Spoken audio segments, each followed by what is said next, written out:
चलिए विद्यार्थियों, आज जो है मैं लेकर आया हूँ आज सांधारित्रों के श्रेणी क्रम संयोजन का व्यंजक हम लोग प्राप्त करेंगे कि श्रेणी क्रम संयोजन में समतुल्य सांधारित्र की धारिता का व्यंजक क्या होता है।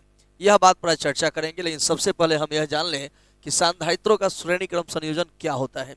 देखिए, जब सांधारित्र को आप ऐसे जोड़ते हैं कुछ इस प्रकार से, जैसे दो तीन सांधारित्र ले लेते हैं। यह कोई एक सांधारित्र है जिसका धारिता कितना है, C1 है। फिर एक और सांधारित्र ले लेते हैं जिसकी धारिता कितना है, C2 है। ठीक है, एक और सांधारित्र ले लेते हैं जिसकी धारिता क्या है, C3 है। ठीक है, आप तीन सांधारित्र को ले लिए और इसको आप श्रेणी क्रम में जोड़ दिए। तो सबसे पहले तो हमें यह जानना होगा कि श्रेणी क्रम संयोजन क्या होता है ना? उसके बाद हम इसका व्यंजक भी आज प्राप्त करेंगे। चलिए पहले हम जान लें कि श्रेणी क्रम संयोजन, सांधारित्रों का श्रेणी क्रम संयोजन किसे कहते हैं। तो कहा जाएगा कि सांधारित्रों का वैसा संयोजन, सांधारित्रों का वैसा संयोजन जिसमें प्रत्येक सांधारित्र का आवेश बराबर होता है परंतु विभवांतर अलग अलग होता है।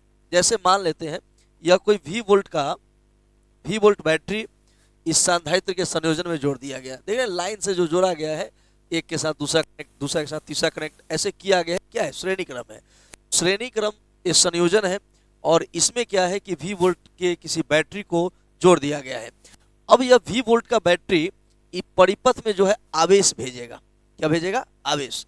इसके आवेश भेजने के कारण इस पर मान लेते हैं प्लस Q आवेश उत्पन्न हो जा रहा है, तो इस पर माइनस Q। जब सांधारित्र है तो एगो प्लेट पर प्लस आवेश होगा, एगो पर माइनस होगा। फिर इस पर भी प्लस, इस पर माइनस, इस पर प्लस और इस पर माइनस। श्रेणी क्रम में यही होता है कि जब श्रेणी क्रम में जोड़िएगा ना तो सबका आवेश क्या होता है, बराबर। इसका भी आवेश Q है, इसका भी आवेश Q है और इसका भी आवेश Q है। और इनके बीच का विभवांतर जो होता है ना वो अलग अलग हो जाता है। क्या हो जाता है, ये इनके बीच का जो विभवांतर है वह क्या हो जाता है, अलग। जैसे इस प्लेट का माने यह संधारित्र के प्लेटों के बीच का विभवांतर कितना है, V1। इसका कितना है, V2 है। और इसका कितना है, यह V3 है। तो ये अलग अलग सांधारित्रों का अलग अलग विभवांतर हो गया, V1, V2 और V3 हो गया। ठीक है, अब हमें इसको भाषा में कैसे लिखना होगा यह बात पहले जान लेते हैं। तो हम लिखेंगे इसमें कि माना कि, पूरा मैं साबित कर दे रहा हूं और निश्चित रूप से अगर पूरा व्यंजक को ध्यान से रखिएगा, देखिएगा, समझिएगा तो बहुत कम प्रोसेस में, बहुत आसान भाषा में मैं इसको साबित कर दूंगा कि भाई समतुल्य सांधारित्र की धारिता का व्यंजक क्या होगा। चलिए तो हम पहले भाषा में क्या लिखेंगे, लिख देंगे कि माना कि C1, C2 तथा C3 धारिता वाले तीन सांधारित्रों को श्रेणी क्रम में जोड़ा गया है। श्रेणी क्रम में जोड़ा गया है। कैसे जोड़ा गया है, श्रेणी क्रम में। ठीक है, ये जो C1, C2 और C3 है इसको कौन से क्रम में जोड़ा गया है, श्रेणी क्रम में जोड़ा गया है। ठीक है, इसके बाद क्या, तो इस संयोजन के साथ V वोल्ट के एक बैटरी को जोड़ा गया है। एक बैटरी को जोड़ा गया है, बैटरी को जोड़ा गया है। ठीक है, अब ये जो पूरा जो संयोजन था इसके साथ क्या जोड़ा गया है, एक V वोल्ट के बैटरी को जोड़ा गया है। अब यहां से आप जान जाइए कि इस कारण से सांधारित्रों का विभवांतर जो हो जा रहा है, सांधारित्रों का विभवांतर क्रमशः कितना V1, V2 तथा V3 हो जाता है। V1, V2 तथा V3 हो जाता है। इसको एक बार समझ लेते हैं। C1, C2, C3 तीन सांधारित्र हैं। तीनों सांधारित्रों को मैंने जोड़ दिया है किस रूप में, श्रेणी क्रम में। और इस संयोजन के साथ एक V वोल्ट के बैटरी को जोड़ दिया गया है। V वोल्ट को बैटरी के साथ, जब V वोल्ट के बैटरी को हम जोड़ देंगे तो यह बैटरी जो है ना, यह जो बैटरी है यह क्या करेगा, इस पर आवेश भेजने लगेगा। आवेश भेजने लगेगा तो इसका श्रेणी क्रम में नियम है कि सबका आवेश क्या होता है, बराबर होता है, और साथ में इनका विभवांतर अलग अलग होता है। तो इसके कारण, इस बैटरी के प्रभाव के कारण इसका विभवांतर V1, इसका V2 और इसका कितना हो रहा है, V3 हो रहा है। अब आप यहाँ देखिए कि यह जो V है, ये जो वोल्टेज है, यही वोल्टेज तीनों वोल्टेज के योग के क्या होगा, बराबर। यह जो V है, यही ना, यही जो विभवांतर है, यही 3 भाग में बटा है, V1, V2 और V3। तो हम लिख सकते हैं कि V बराबर, फिगर के अनुसार क्या लिख सकते हैं, V बराबर, अतः V बराबर लिख सकते हैं V1 V2 जोड़ V3 लिख सकते हैं। और आप जानते होंगे कि V बराबर क्या होता है, V बराबर होता है Q बाई Q। जैसे आपने कभी, आपको संधारित्र के पिछले वीडियो में धारिता के व्यंजक में लिखवाया गया होगा कि C बराबर Q बटा V। कितना लिखवाया गया था, C बराबर Q बटा V। तो अगर हमें निकालना है V तो सूत्र क्या हो जाएगा, Q बटा C। देखो संधारित्र की जो धारिता होती है C, उसका मान होता है Q बटा V। अगर हमें V निकालना होगा तो C कहाँ आ जाएगा, नीचे, तो ये हो जाएगा Q बटा C हो जाएगा। अब यहाँ से देखिए, तो हमें निकालना है V1, तो V1 कौन है, V1 यही ना है। तो V1 के लिए क्या करेंगे, Q बटा C1। V1 बराबर क्या हो जाएगा, Q बटा C1। ऐसे ही V2 है Q बटा C2, V3 है Q बटा C3। क्या होगा, यहाँ से Q कॉमन निकाल लीजिए, क्या बचेगा, 1 बटा C1, C2, ये 1 बटा C3 हो जाएगा। ठीक है, अब क्या होगा कि V एक गुणा में Q है, इधर देखिए एक गुणा में है ना, तो ये जब गुणा में है तो इधर आएगा तो क्या होगा, भाग में हो जाएगा।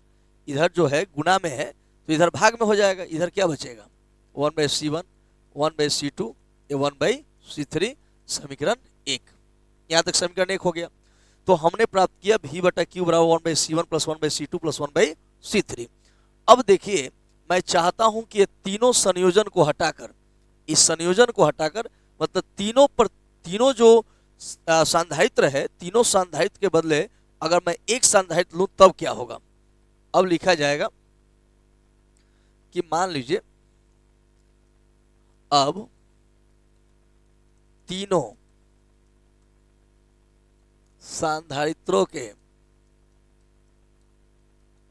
संयोजन के बदले एक समतुल्य संधारित्र लेते हैं। क्या लेते हैं, समतुल्य संधारित्र लेते हैं, जिसकी धारिता कितनी है, तो जिसकी जो धारिता है वह CEQ है। इसकी धारिता क्या है, CEQ है।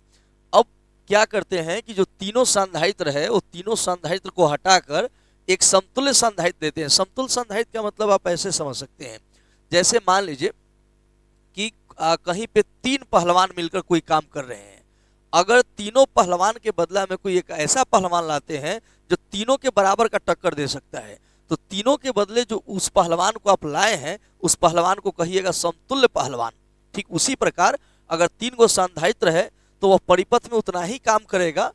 अगर किसी एक संधारित्र को लाने पर अगर वह उतना काम कर दे तो उस संधारित्र को जो आप 3 गो के बदले लिए हैं उसको कहेंगे समतुल्य संधारित्र।